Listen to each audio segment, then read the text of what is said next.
পাশে আবার হুজুর বসে চা খাচ্ছে। চা না কফি আল্লাহ ভালো জানেন। সুবহানাল্লাহ। দুইটা হাদিস বলবো মেয়েদের জন্য। এখানে মা বোনরা আছে? নবী সাল্লাল্লাহু আলাইহি ওয়াসাল্লাম বলেছেন শেষ জামানার সবচেয়ে বড় ফিতনার নাম কি বলেন? না, মাসিহুদ দাজ্জাল। কি নাম?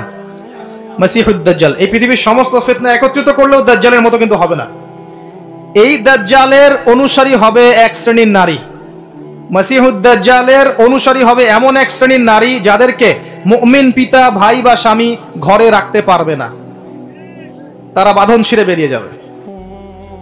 এখন কোন কারণে আপনি তাদেরকে বাসায় রাখতে পারছেন না আপনি চিন্তা করেন। আর দাজ্জাল আসতে কতটুকু বাকি আছে আপনি ভাবেন। আপনি ভাবেন, ভাবতে বলছি।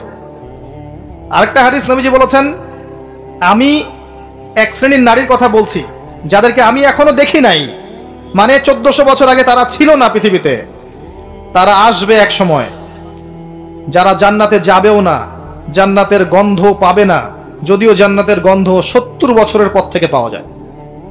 কারা তারা?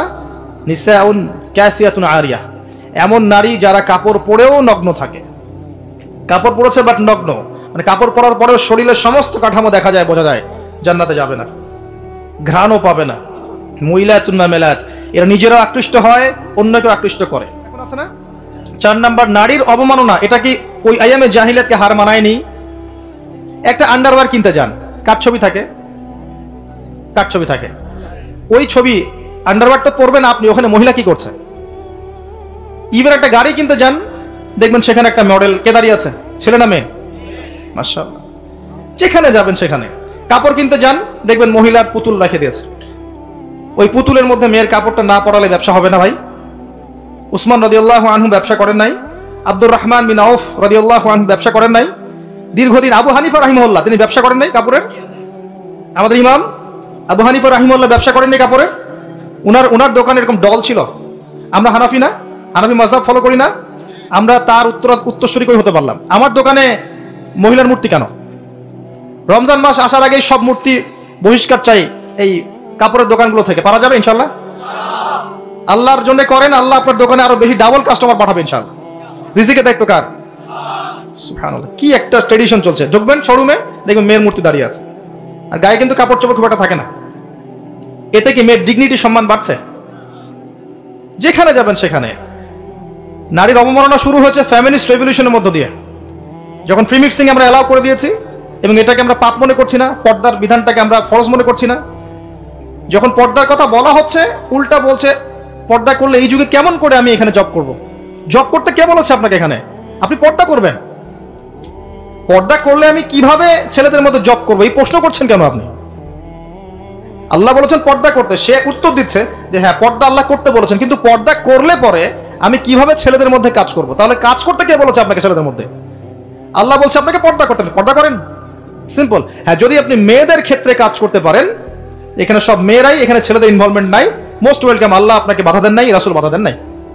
খাদিজা রাদিয়াল্লাহু আনহা তিনি ব্যবসা করেননি? তার চেয়ে কি বড় ব্যবসায়ী হয়েছেন আপনি?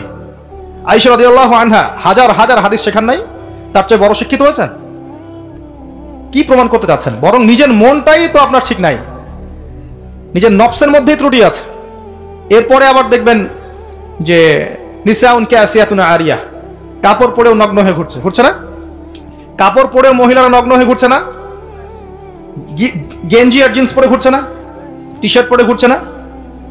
এগুলো দেখার জন্য কি চোখ দিতে হয় না চোখে পড়ে যায়? ডান বাম এদিক ওদিক যেদিকেই তাকাবেন সেদিকেই দেখতে পারবেন। আপনি চোখটা রাখবেন কোথায়? আকাশের দিকে নাহলে মাটিতে? দুটোই সেফ অপশন দেখি আমি। হাঁটার সময় আকাশের দিকে তাকায় হাঁটবেন, নাহলে মাটির দিকে তাকায় হাঁটবেন। এছাড়া কোনো অপশন দেখা যায় না। শহরে তো আরো মারাত্মক অবস্থা। যেখানে যাবেন, দোকান, শপিং মলস, ব্যাংক, এয়ারপোর্ট, আপনার পলিটিক্যাল মিছিল, আপনার সামাজিক সংগঠন, যেখানে ঢুকবেন সেখানেই ফ্রি মিক্সিং। কোন কোন ক্ষেত্রে আমরা দেখেছি, এই বছরও দেখেছি, ওয়াজ মাহফিলের মঞ্চ মেয়ে এসে বক্তব্য দিচ্ছে, মাশাআল্লাহ, পাশে আবার হুজুর বসে চা খাচ্ছে। চা না কফি আল্লাহ ভালো জানেন। সুবহানাল্লাহ। এগুলো আসলে হাসির বিষয় নয়।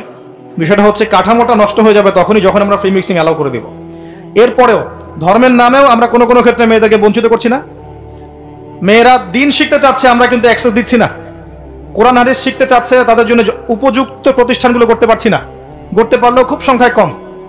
সম্পত্তির অধিকার দিচ্ছি না মুসলিম হয়েও, এটা করছি না। আল্লাহর রাস্তায় সময় লাগানো একজন ব্যক্তি বলছে যে আমার বোন আমাকে সম্পত্তি লিখে দিয়েছে। লিখে দিয়েছে মানে কি? আপনি দেন নাই তাকে সম্পত্তি? বলছেন না, আমি বুঝিয়েছি তাকে যে ও যদি দিয়ে দেয় আমাকে, আমি তো আল্লাহর পথেই ব্যয় করবো, ওর তো সব হবে। কি বুঝলেন?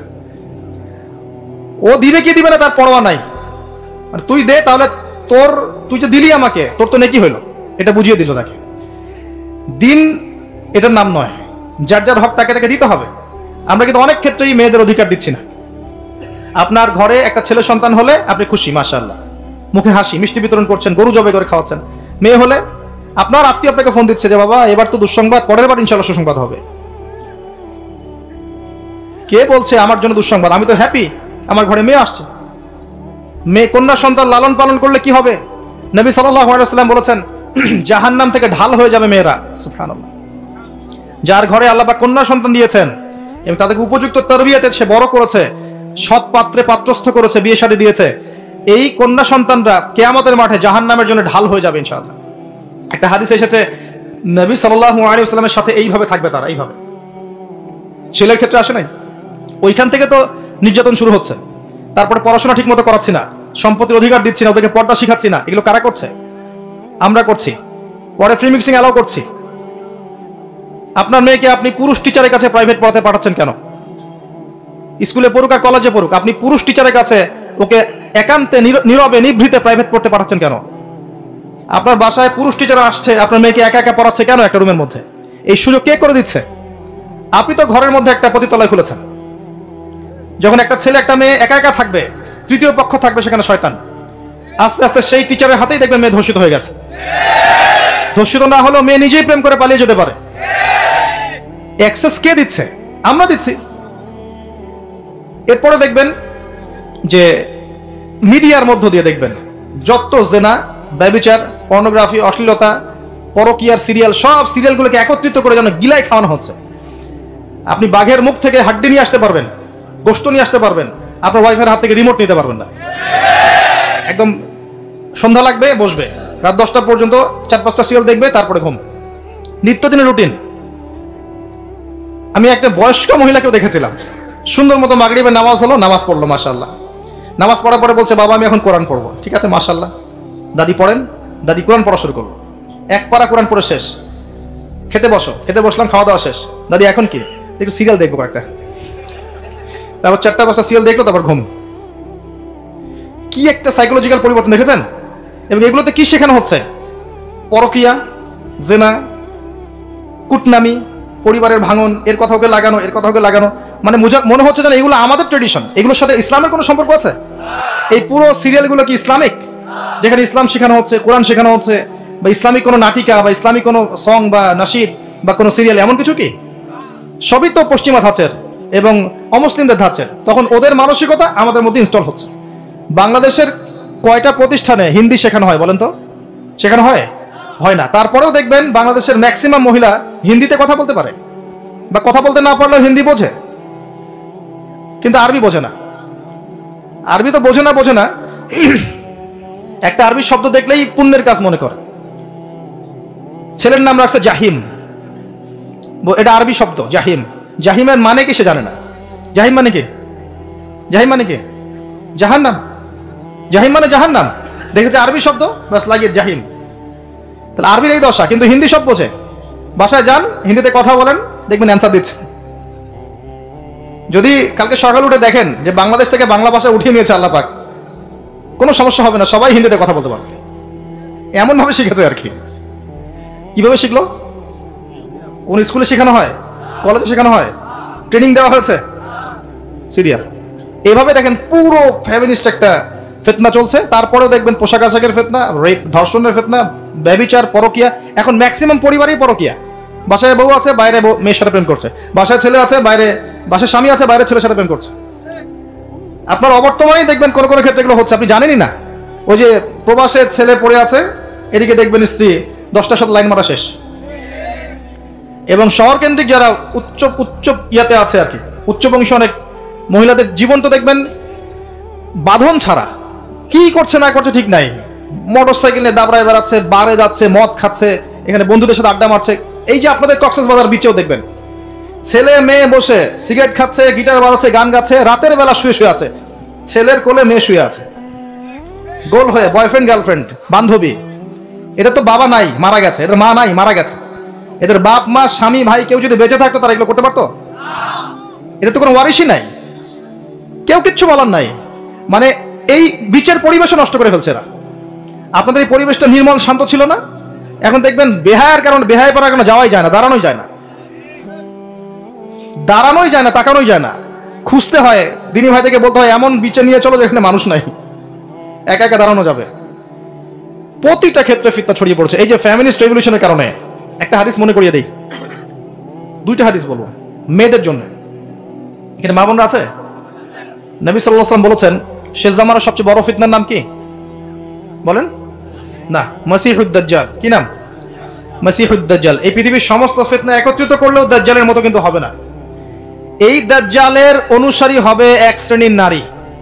মাসিহুদ দাজ্জালের অনুসারী হবে এমন এক শ্রেণীর নারী যাদেরকে মুমিন পিতা, ভাই বা স্বামী ঘরে রাখতে পারবে না, তারা বাঁধন ছিঁড়ে বেরিয়ে যাবে। এখন কোন কারণে আপনি তাদেরকে বাসায় রাখতে পারছেন না আপনি চিন্তা করেন, আর দাজ্জাল আসতে কতটুকু বাকি আছে আপনি ভাবেন।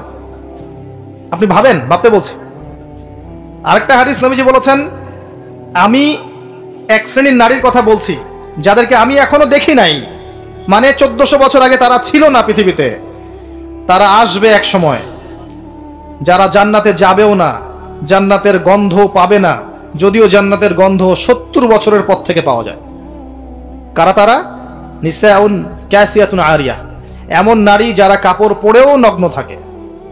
কাপড় পরেছে বাট নগ্ন, মানে কাপড় পরার পরেও শরীরের সমস্ত কাঠামো দেখা যায়, বোঝা যায় জান্নাতে যাবে না, ঘ্রাণও পাবে না।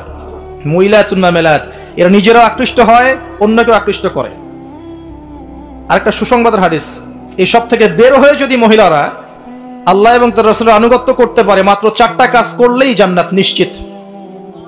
মাত্র 4টা কাজ করলেই মেয়েদের জান্নাত নিশ্চিত ইনশাআল্লাহ আযজা ওয়া জাল। 1 নাম্বার, যদি তারা 5 ওয়াক্ত নামাজ ঠিকঠাক মতো পড়ে।